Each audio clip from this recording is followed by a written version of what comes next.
Board of County Commissioners meeting, May 15th, 2024. Would you please stand and join us in the Pledge of Allegiance? I pledge allegiance to the flag of the United States of America and to the republic for which it stands, one nation, under God, indivisible, with liberty and justice for all. Before we begin our agenda tonight, we have one thing we need to take care of, and that would be the swearing in of our new Carbon County Treasurer, Tara Madsen. She has been working in the office for a number of years, and Kay Klossmo retired the 1st of May, and the Central Committee, the Republican Central Committee, had recommended that Tara take her place, and we did approve that in our last commission meeting, but we forgot to swear at her. So Tara, if you'll come up, I'll do that right now.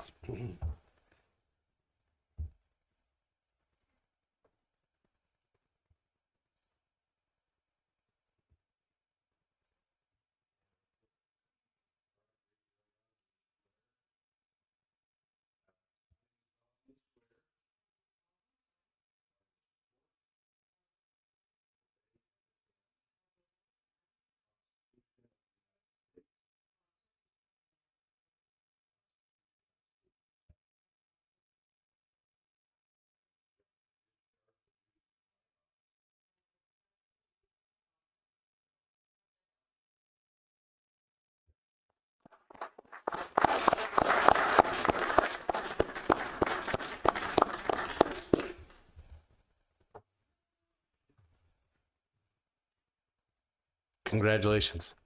Yeah, congratulations. So I might mention she's popular enough, no one filed a run against her.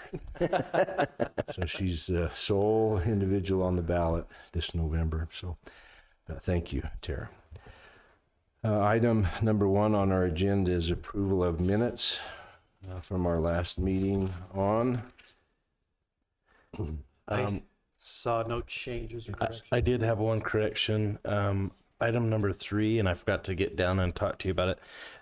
It's Amanda Paiz, P-A-I-Z, instead of Pay.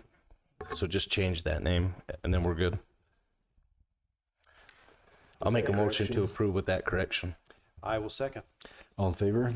Aye. Aye. Motion carries. Item 2 is employee recognition. Kellie Payne. Good afternoon, commissioners.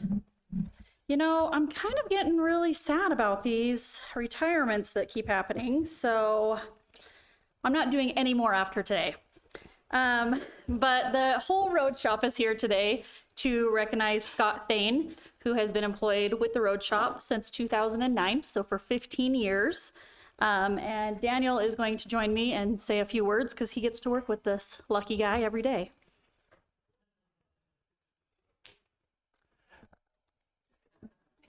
Commissioners, when I started at the road shop 4 years ago, Scott Thane was working as the assistant supervisor.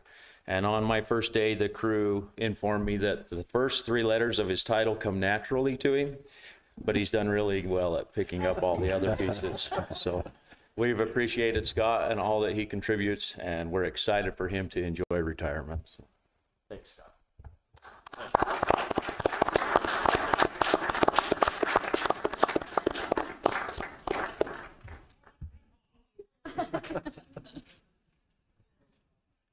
Thanks, Scott. Yep. Yeah, thank you, Scott. Thank you. Appreciate it. We'll let the rebel rousers get out. Thank all you guys. You do a good job. Item 3 on our agenda is discussion and update on the 2024 Carbon County Fair. Kourtney Cox.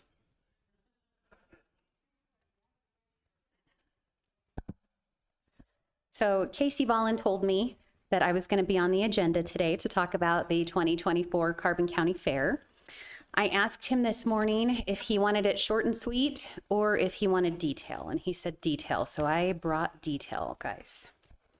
So the 2024 Carbon County Fair is going to be held on Thursday, May 30th through Saturday, June 1st. Last year, after we held the fair, which was our first year back in several years, we were really happy with the turnout, by the way.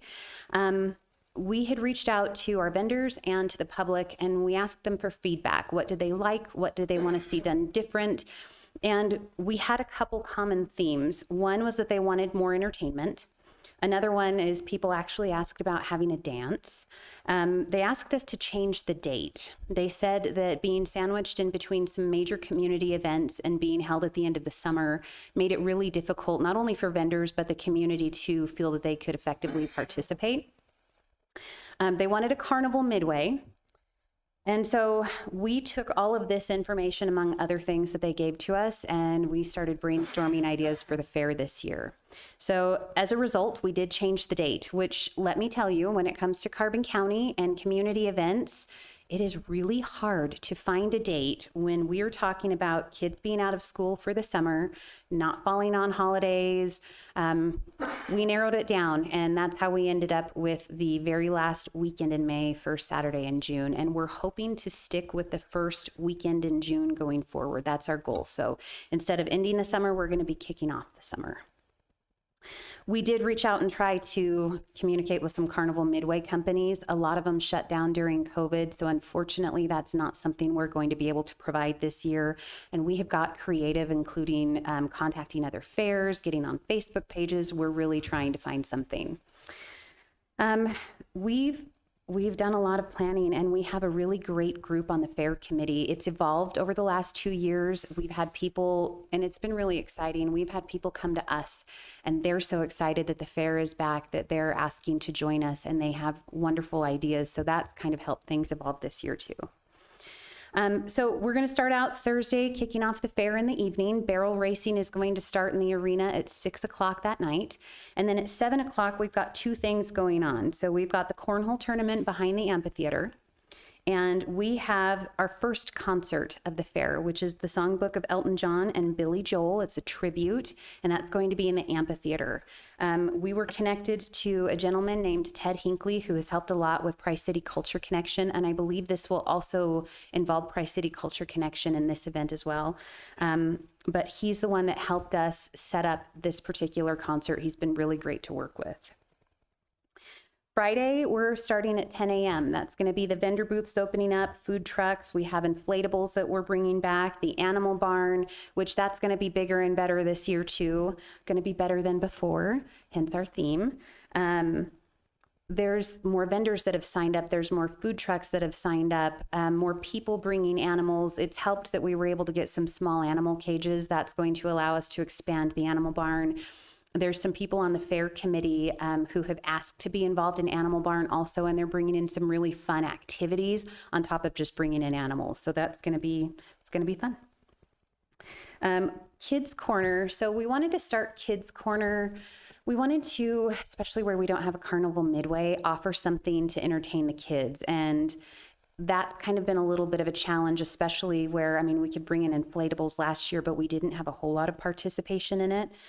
We have somebody who has joined our fair committee. She has done a lot to bring in activities. So on Friday is going to be First Responder Friday.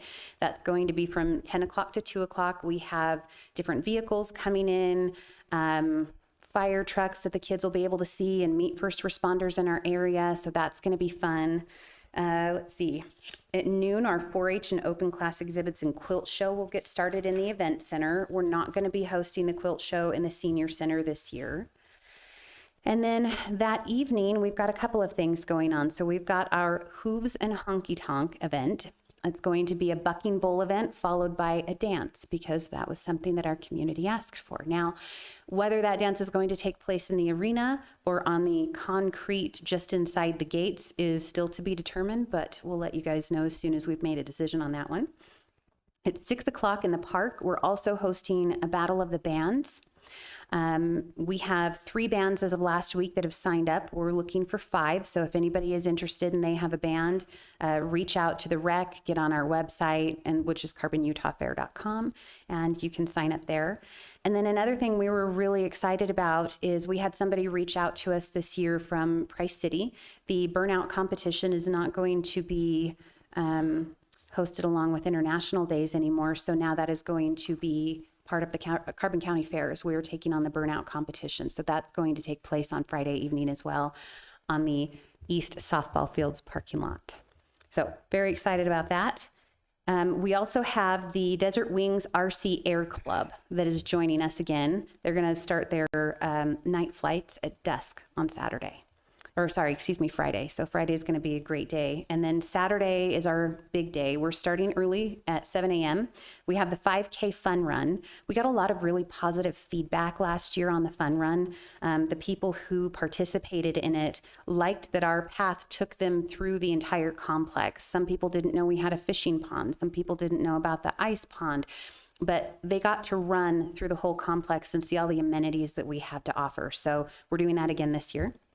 We have a motocross race that's going to be starting at 7 a.m. We've got the Desert Wings RC Air Club. They're going to do their fun fly and air show that day. At 10 a.m., we're going to do our car show cruise through town, and that is going to go back to the Senior Center lawn this year. They really liked that placement, so we're keeping it the same. We've got the vendor booths, the food trucks, inflatables, Animal Barn. The 4-H Open Class Exhibits and Quilt Show will be taking place on Saturday again. And then our Kids Corner that day, again from 10 to 2, is going to be games. We have some fun, kind of old-fashioned carnival games that are being created. We have some businesses in the community that are going to be bringing in games and activities for the kids. I believe we're actually even getting a climbing wall for youth, so that's going to be fun. The Cause for Paws Car Show this year, all of the registration fees are being donated for spays and neuters in the areas.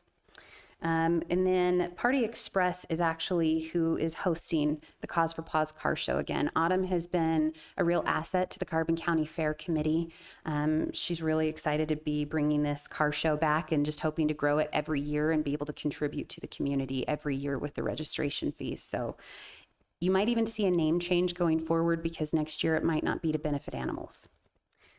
This year she's going to do a few more awards. So in addition to the Commissioner's Choice, she's going to do a Kids' Choice, she's going to do a Rotter's Choice, a People's Choice, and she's also going to do a raffle drawing for prizes.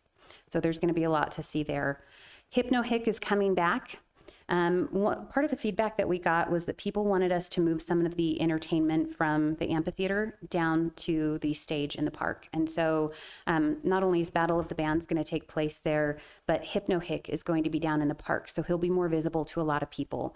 At 3 o'clock, he's going to be doing a kid show. And then at 5 o'clock, he is going to be doing the family-friendly adult show. And he is a lot of fun. We got to see some county employees lay an egg last year, for example, which was a really good time. You guys should check it out. Things that aren't on the schedule that you might see also, we have a beer garden that's being hosted by Juniper. We have the animal shelter that's going to be coming out, hopefully bringing some animals. Maybe we'll do some on-site adoptions. That's the goal. We're going to offer an information booth to people, so that's going to be just inside the event center this year. We'll have somebody staffed at the desk if they have questions about locations of anything from restrooms to vendors.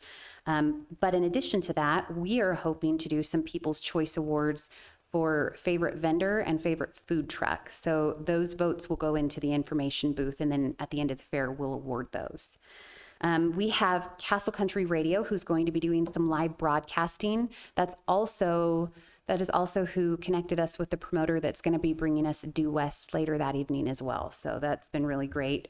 Pony rides are coming back. People really liked that last year, so we'll have pony rides back again.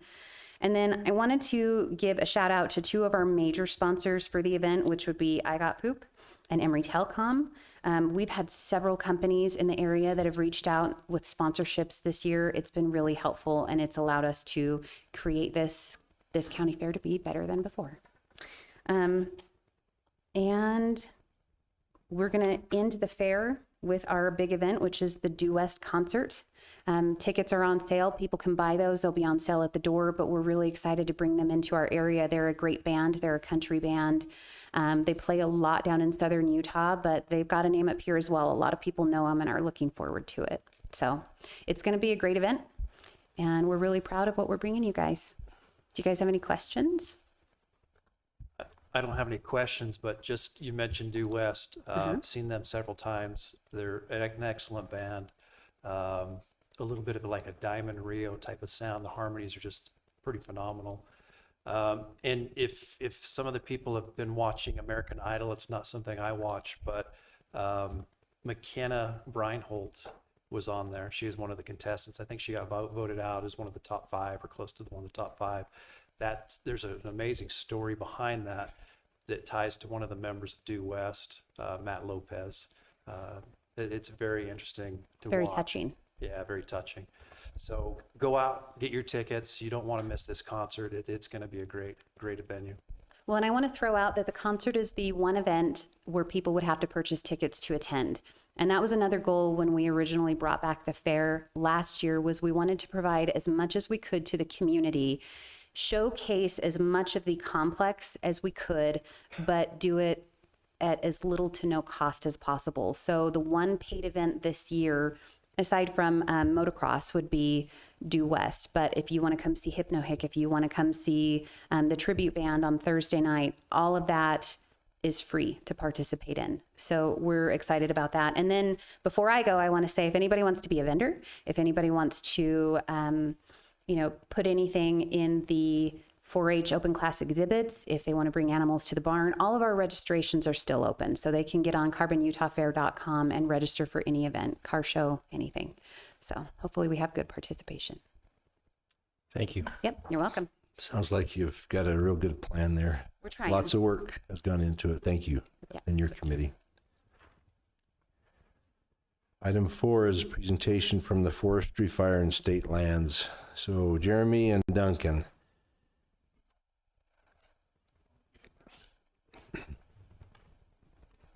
So Commissioners, what we want to do this afternoon was just give you a little bit of an update for the spring before fire season kicks off in June.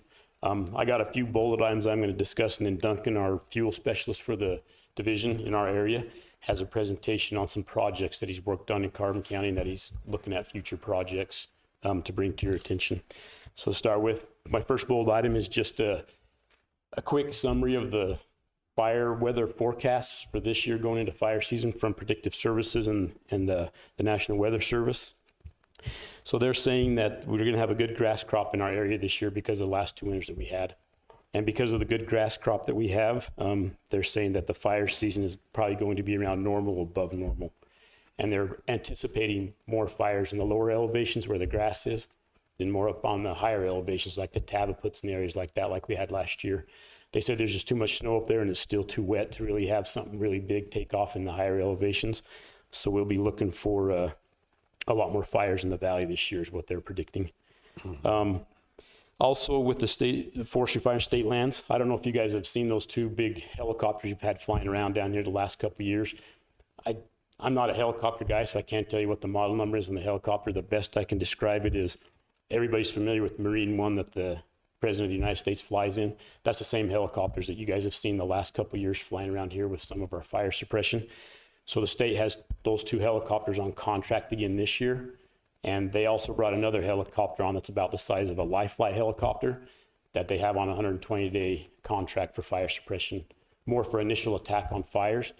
And then the nice thing about that contract we have is they are exclusive use contracts, which means they're exclusive use to the state. So the feds can't pull them from us. They won't go to other states unless we get slow in the state, and then they'll ship them out somewhere else to help where they can. And we can use them anywhere in the state. Hopefully we won't see them as much as we did last year with the fires we had on the Tabaputs, but they are available to the state. So that's something that the state's really trying to boost up as an air program. And the nice thing about the air program is if fires do happen, we use them, that cost does not come back to the counties. It's 100% covered by the state. So you won't see the cost come back to the counties. Also, the Forest Service is going to put smoke jumpers back out at the airport this year like they have the last 2 years. I don't know how long they'll be there for. They're planning on for the duration of the fire season, unless it gets busy other places, and they'll move them somewhere else, but they'll be back. And we hosted a spring fire management meeting here in Price last month. And Rudy wanted me to point out that we had 100 people that work for FFSL show up to Carbon County for a day and a half, 2 days for our meeting that we had. We used the University of Utah, our Utah State University campus for that meeting. And then for fire suppression resources on where I come, at the state and federal side, instead of the volunteers, we have my engine that'll be back this year, and we have a fully staffed BLM engine, and then a staffed Forest Service engine. The other BLM engine that they have does not have an engine captain on that engine as of right now. They're trying to hire somebody for that. And if they get staffed, they'll have 2 engines that'll be available and will be staffed. And this year for burn permit process, some of you are familiar with it in the county. I don't know if you all as commissioners are familiar with the burn permit program, June 1st, October 31st. Anybody in unincorporated county has to get a burn permit for me to be able to burn yard debris. So the division's coming out with a new way to do burn plans all electronically. So I'll be beta testing that this year in the county and both in Emory County. So we'll see how that goes to make it more streamlined and easier for residents of the county to get those permits to be able to burn yard waste. And then just to update so far on fires, I've had, I've had a couple since I put this together. So I've had 4 or 5 fires already in Carbon and Emory County this year, the last month. And I've had a couple that have been lightning strike fires. So we're getting lightning strike fires earlier in this year than we have in years past. The biggest fire out of those 5 I've had has been, I was on one in Wellington a month ago, where they had a debris pile that got out of control with wind and burned 1.7 acres of private land out by Wellington. And then just for your information, for red carded firefighters with the fire departments here in the county, we have around 42 firefighters that are red carded here in Carbon County that we can use to help suppress those wildland fires. So that's all I have. I'll turn the time over to Duncan. Thank you, Jeremy. Great. Yeah, so I'm Duncan Fuchise. I'm the Southeast Area WUI Specialist. Just means fuels reduction for the state. So I cover Carbon, Emory, Grand, and San Juan. So I've got a few maps, just a couple visual aids, if that's okay. I didn't have time to do this before the...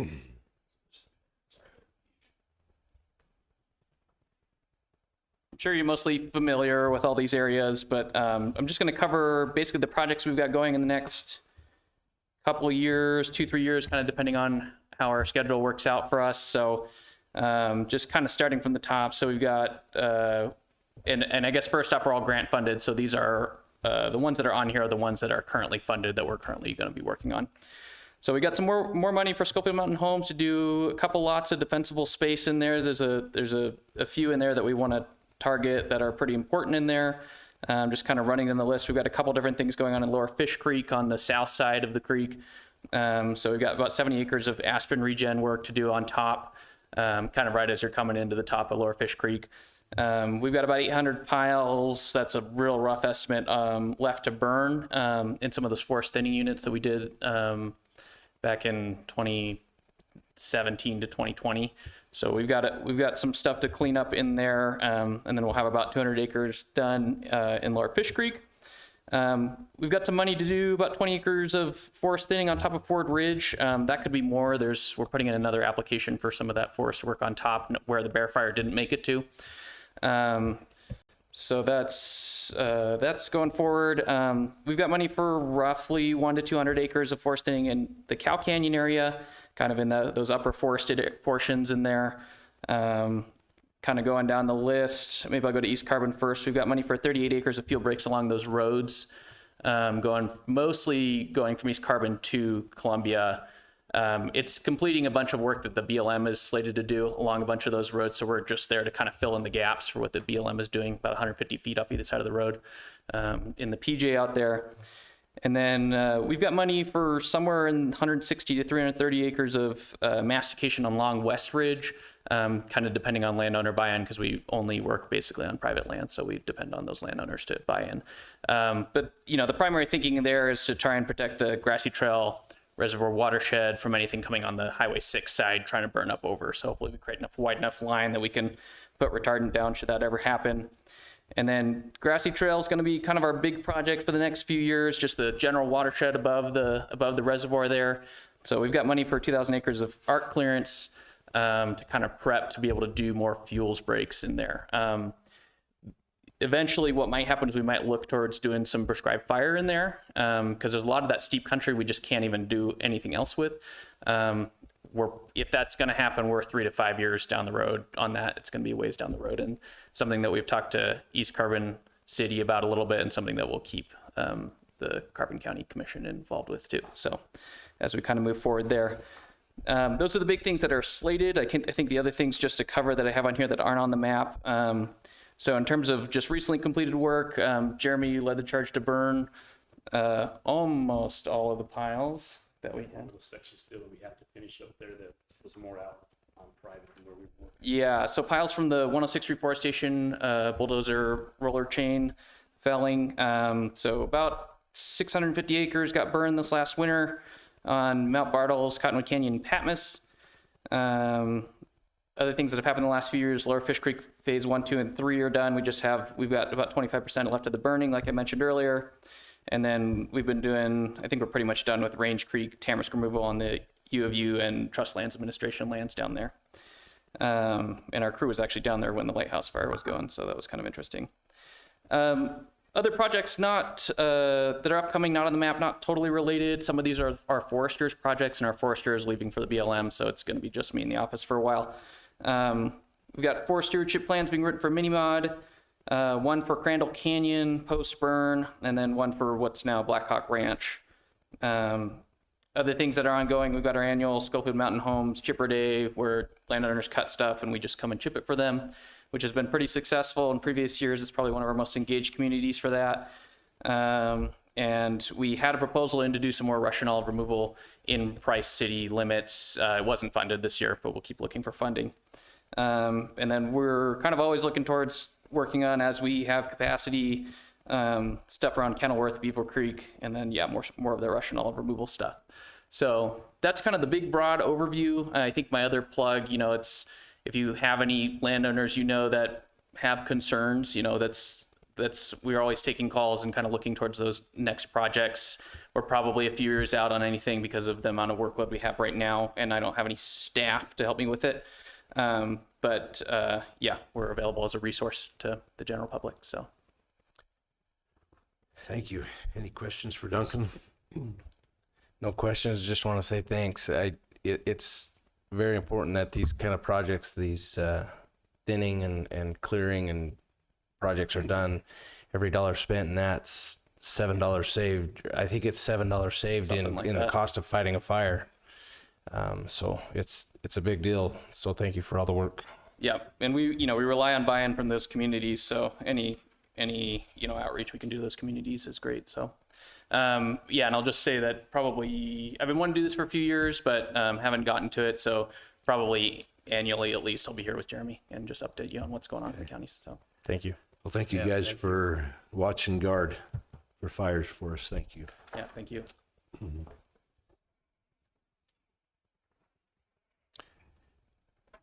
Item 5 is consideration and possible approval of the solid waste disposal agreement commencing on May 1st, 2024 between ECDC and Carbon County.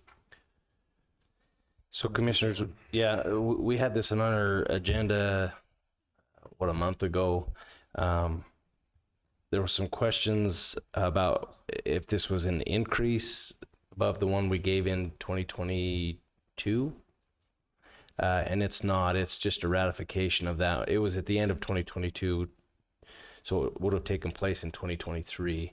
But this is just basically the signing. We signed it and sent it, but we didn't get anything back. So this is basically just codifying what we approved in that meeting. So any questions there?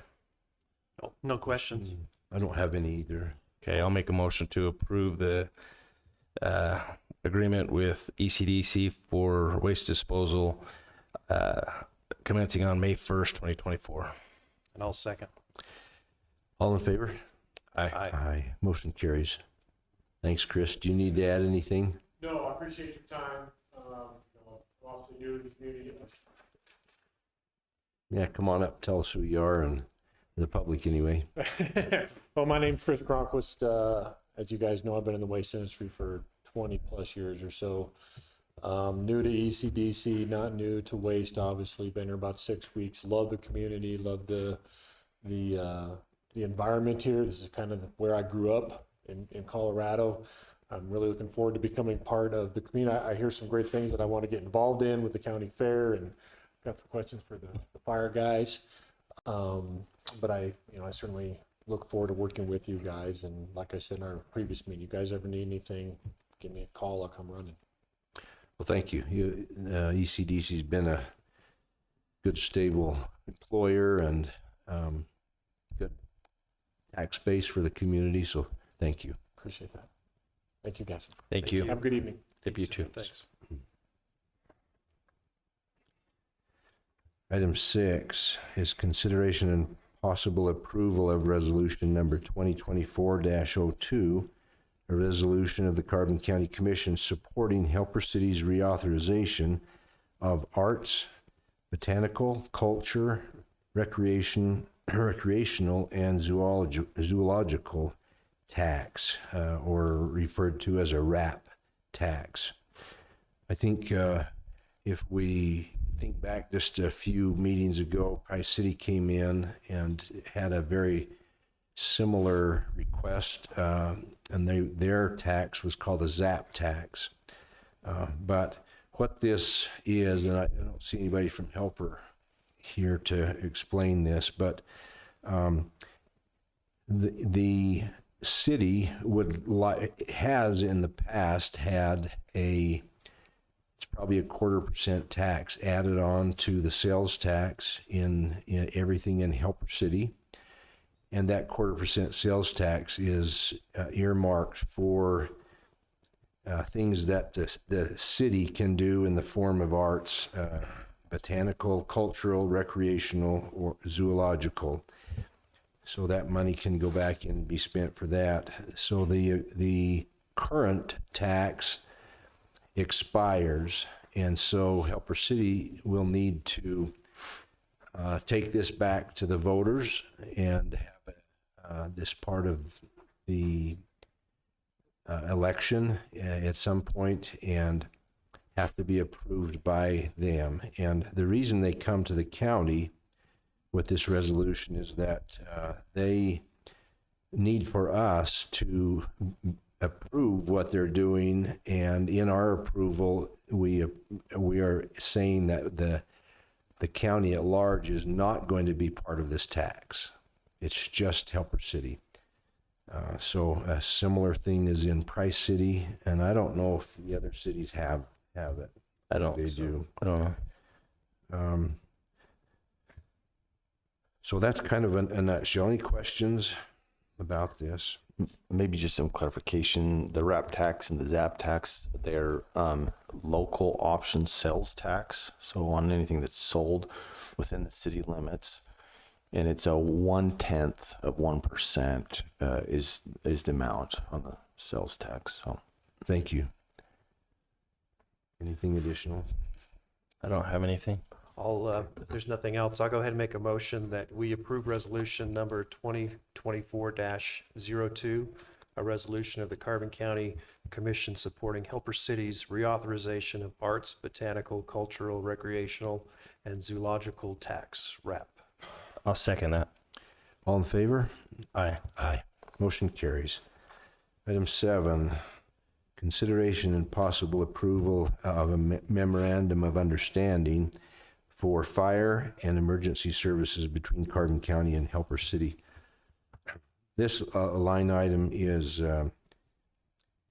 the cities, both East Carbon, Wellington, Price, and Helper, provide fire and emergency services for those areas outside the city limits in the unincorporated parts of the county. And rather than having a fire department that would fight fires or emergency personnel that would go out and help with ambulance assist and things like that, we contract with each of those 4 cities to perform those services for us as an unincorporated part of the county. And so the the agreement that had been in place expired, and so we are now entering into trying to get a new contract underway, and we're partly there, but we have agreed to pay Helper City $79,956 for the 2024 budget year. And in addition to that, there's an additional amount of money that will be contributed into what's called the Chief Fund. And so each of the chiefs of the 4 cities form a Chiefs Association. And the money that goes into that fund is combined from all 4 cities. And it allows for those chiefs to make decisions about some of the larger purchases that they would need to make in buying new gear and things that are quite expensive for them. So maybe one year East Carbon needs a bigger chunk of money, and so the chiefs agree to let them use it. Another year it might be Helper, so that moves around. And so the amount that we would contribute into that fire chief's fund is $25,917.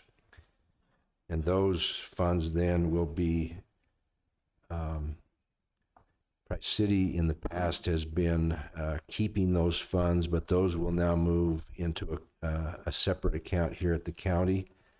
And Justin Needles, our emergency response coordinator, will get with Seth and when those funds are requested and turn those out. So and we will see these same MOUs from the other 3 cities in the near future. Anything to add? Just to say that this is for the 2025 budget year, and this will be an annual review. Yeah, this is actually, we have not given them anything yet this year. So this So is for 24. 24, yeah. Okay. So they're not on an annual budget, they're on a fiscal budget cycle, but we should have already gave them the money, but we're waiting for these MOUs. I don't have any questions. I'll make a motion that we approve the MOU, Memorandum of Understanding for Fire and Emergency Services between Carbon County and Helper. I'll second. All in favor? Aye. Aye. Seth, one question there. Is this MOU enough of a document for you to cut a check, or do they need to send you an invoice? Yeah, we usually require an invoice. Okay, I'll let them know. Thank you. Item 8, consideration and possible approval of funding for a leakage study for Castle Country business expansion and retention, or the BEAR group. And this is an interesting sales leakage analysis, they call it, and there was one done in 2021, and they would like to do another one. What that does is the state has a way of tracking what is purchased in our county, and it earmarks somehow in their system what the purchase was for. So they can break that out in different areas like motor vehicle parts and dealers, furniture and home furnishing stores, electronic and appliance stores, building materials and garden equipment and supplies, food and beverage stores, health and professional care stores, gasoline stations, clothing and clothing accessory stores, sporting goods, hobby, book and music stores, general merchandise stores. So what this report would ultimately show is, on average, are there things that the people in our community are going out of our area to purchase? And if those can be identified, then it's a tool for local business to try to either open additional businesses or try to provide the services here locally. So, anything to add? Just a question. Yeah, approval of funding for a leakage study. Do you know how much they're requesting for the funding? I don't. I think it, and And I couldn't find anything in it. yeah, and I don't think it's very much. I think they're using some of their own funds for it. Okay. And I apologize. Shani said she could not be here tonight and thought I could take care of it, and I'm failing.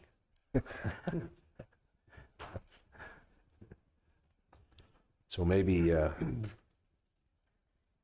we could approve it based off of getting that number, yeah, approving it. Perfect. I'm good with that. Yeah, absolutely. I'll go ahead and make a motion then that we approve the leakage study for Castle Country business expansion and retention for Bear, dependent on the fund amount needed. I'll second that. All in favor? Aye. Aye. Motion carries. Item 9, consideration and possible approval to apply for Patrick Leahy Bulletproof Vest Partnership Program grant. Sheriff Wood. Well, it's that time of year again. So we do this every year. So we have currently, this is a 50-50 match grant that we apply for to get the body armor for our deputies. I have 10 deputies with vests that will expire in 2025 and 3 new hires that currently don't have body armor issued to them that's fitted for them. They have turned in body armor from past deputies, and it'll work as a Band-Aid, but they need to have body armor that fits them.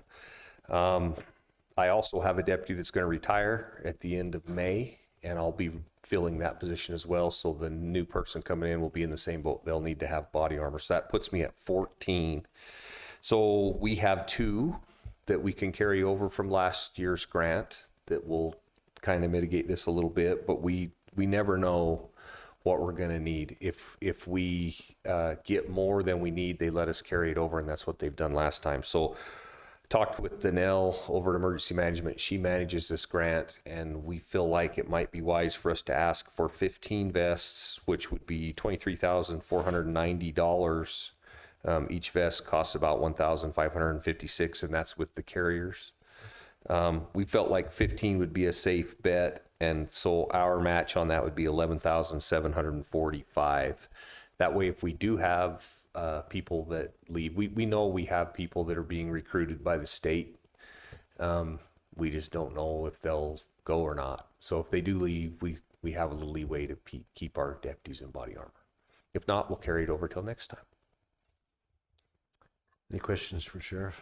I don't have any questions. I don't have any questions. I'll make a motion that we approve the application to apply for the Patrick, is it Leahy Bulletproof Vest Partnership, BVP Program Grant. I'll second that. All in favor? Aye. Thank you, guys. Thanks, Sheriff. Sheriff, if you would hang tight for just a second. Being that this is National Police Week, would like to, from myself and the commission, thank you, the 45 other sheriff deputies, jail lieutenant, detectives, sergeant, deputies, correction officers, school resource officers, drug court, civil processing, and bailiffs. You guys do an outstanding job. I want you to know that we support and we fund you guys. Just earlier this week, I saw that the Laramie County Sheriff's Department out of Wyoming put a billboard up in Denver asking for folks to come from Denver that they're a little disenfranchised. The locals there are not funding the police and the law enforcement as they should. Just want to let you know that that's not what's going on in this community. I think you know that, but we just want to say thank you and appreciate the work that you and your staff are doing. On behalf of all the deputies, I wouldn't do it if it wasn't for them. My team is amazing. We have the best law enforcement in the world. We do recognize that we are very supported by the commission and the community at large here in Carbon County. We are very grateful. Some of the finest men and women I've ever known work for Carbon County Sheriff's Office. Thank you. Thank you, Sheriff.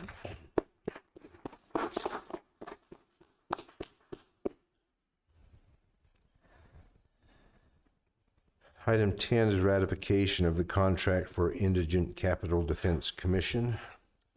Commissioners, this needed to be signed and turned in for our grant. This is the grant that funds our defense attorneys. It's managed by Robert Oliver, and we have, I believe, 5 defense attorneys that work under him, and they manage all of our defense from the civil stuff in justice court all the way up through any capital defense cases, murder and felony cases as well. So if there's any questions, I'll be happy to answer those. I don't have anything. I don't Okay. have any questions either. I will go ahead and make a motion that we ratify the contract for the Indigent Capital Defense Commission. I'll second that. All in favor? Aye. Aye. Motion carries. Item 11, continued property tax exemption for Clear Creek Home Association parcels number 2A-0793-0000 and parcel number 2A-1240-0000. Seth. As you know, each year we compile and get applications for tax exempt properties, mainly from nonprofits, churches, some of them state owned. And I don't have a ton of information on this, except that as it states in the application here, this is property that the town of Clear Creek uses as a watershed and for their spring, I believe it's for their culinary water.